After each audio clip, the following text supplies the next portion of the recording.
Hello, this is RICKY, the Android guy. Hey guys, today I'm bringing you a video and that is the Galaxy Note 4, everything you need to know.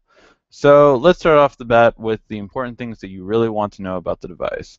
First of all, it is a 5.7-inch Quad HD display, 2560 by 1440, making it the first, well actually best quality AMOLED display out there on the market, and definitely among the top, period.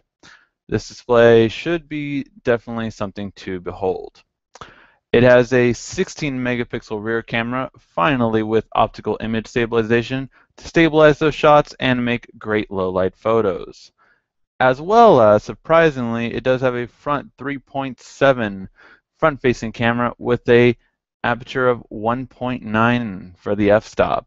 What that means is great low light selfies, and it does have some selfie modes that we'll get into later. The processor is a Snapdragon 805 processor with a 2.7 quad-core processor. So that is really the top of the line right now on the market, not only for visual, but for gaming as well. It does sport a metal trim around the side, which is nice and distinctive. Really looks good around it, and the phone is actually narrower. Yes, although it is the same screen size as the Note 3, it's actually a narrower size phone, so it should be easier to grip from side to side, making it very nice for that purpose. You also do have one really nice thing, which is called rapid charging. Rapid charging will power the 3220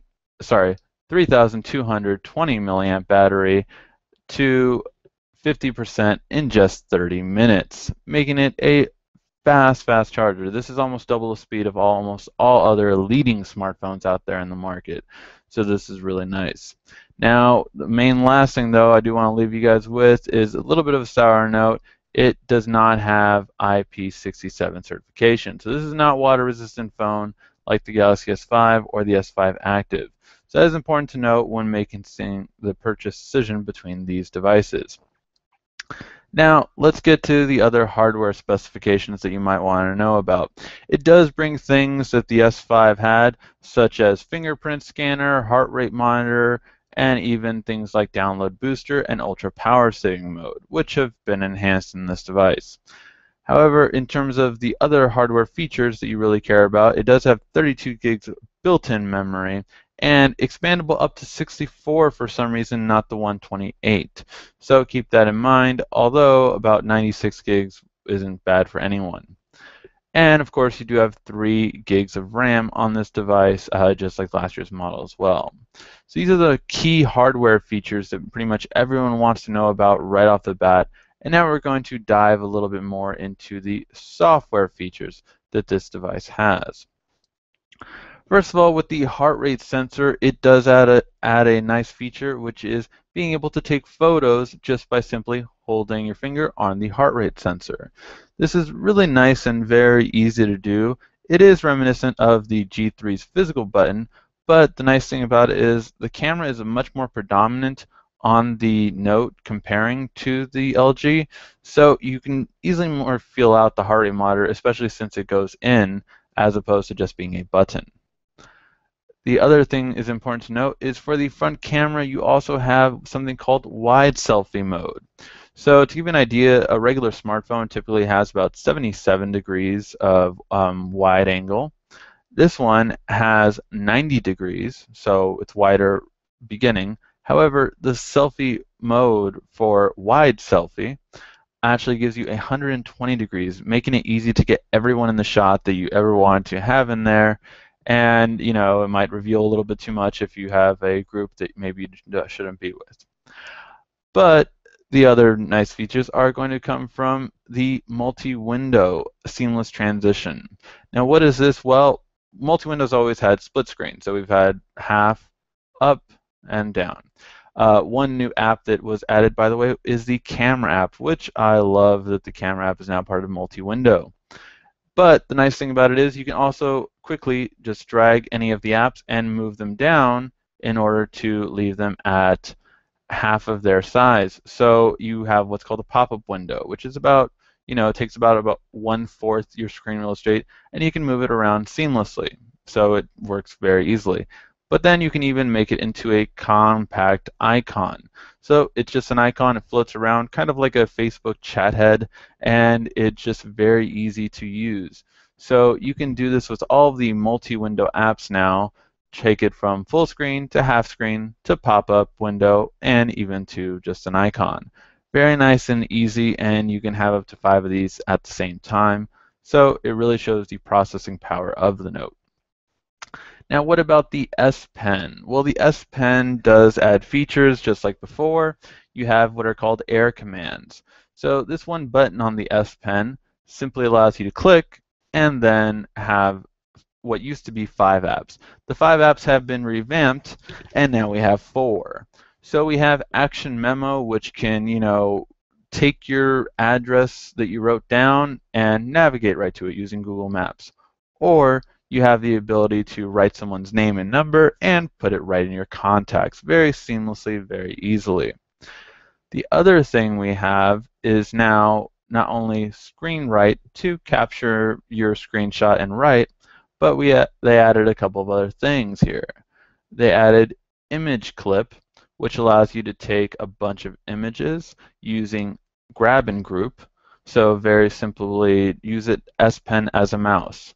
If you're in your gallery, you can just grab a bunch of photos or grab videos and just clip them to when you need to drag them over to, say, an email instantly, or to a Hangout, or to any app that you're using that can take multiple pictures right at once.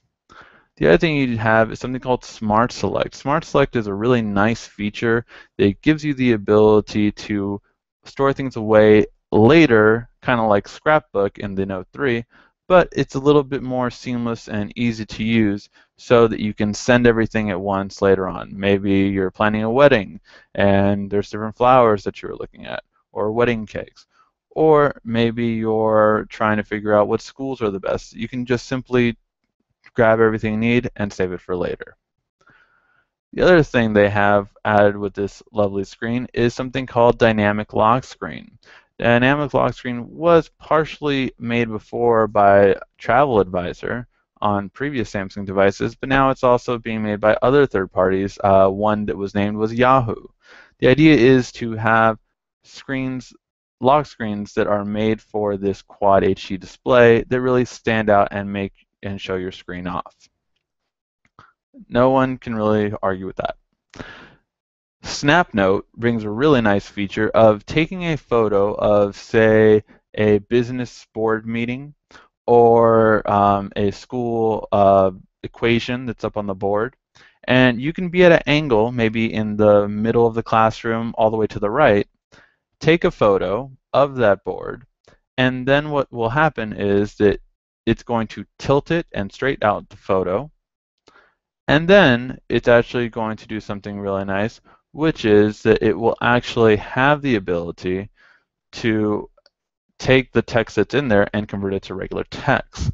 Now, this probably won't work all the time, but still it's a nice feature to have, especially just for the photo tilt and straighten part. I would love my notes to be like that if I was still in school, and at business meetings I will definitely be using this feature. The Note 4 also has 3 microphones, which enhance not only your calling capability, being one of the first Android devices to ever have 3 microphones, but the ability to also have higher voice recording quality. So you have the normal voice recorder mode, but you also added on 2 features. One is called interview mode, where it uses one mic to cancel out everything in the background, and then the other 2 mics simply at the top and the bottom to actually give you the ability to have a proper interview with detection who's talking to who. Finally, we have also meeting mode. Meeting mode allows up to 8 distinctive voices to be talking to the phone, and the phone to decipher who is talking to who is talking at the time. This is really nice because in a board meeting you can kind of cancel out who wasn't talking or grumbling and who's actually supposed to be talking. It's a really nice idea, and I can't wait to try it. And finally, in the last part of the extra features is the Samsung gifts. Now, there was a lot of them, but the two that stood out to me was on live games and parallels. For those of you guys who know parallels from, say, either PC and Mac or any kind of other OS separation, be it Linux, Mac, or PC, you actually will have this on your phone now. And what this will allow you to do is actually access your PC at home using the S Pen as a mouse. So it's actually made for the Note to actually very intelligently use your pen as a mouse, which I'm really interested to see how it does. And online games allow you to play games that are normally on consoles or otherwise older gaming systems like Super Nintendo games, and they're on servers so that it doesn't take the processing power out of your device, but rather uses a full computer to play games that you otherwise could not play on your phone. Other than that, we have some accessories: the S-View cover, the flip cover, the S-View wallet, which gives you a compartment where you can have the best of both worlds, having an S4 design for the view itself instead of the full square design, but giving you a slot where you can put your credit cards in. The LED cover, which is very reminiscent of HTC's dot cover, and Mott Block, I hope I'm pronouncing that right, digital pens, which are supreme digital pens that just stand out entirely on this device. So that was the Note 4, guys. Is there anything you want to know? Is there anything that you're wondering still? It is supposed to be released in October, and I will do another video on the Note 4 on the Note Edge if you want to know the differences between those two devices. Hopefully you liked this video. Please give a like, thumbs up if you did. And if you have any questions, feel free to ask. This has been RICKY, the Android Guy.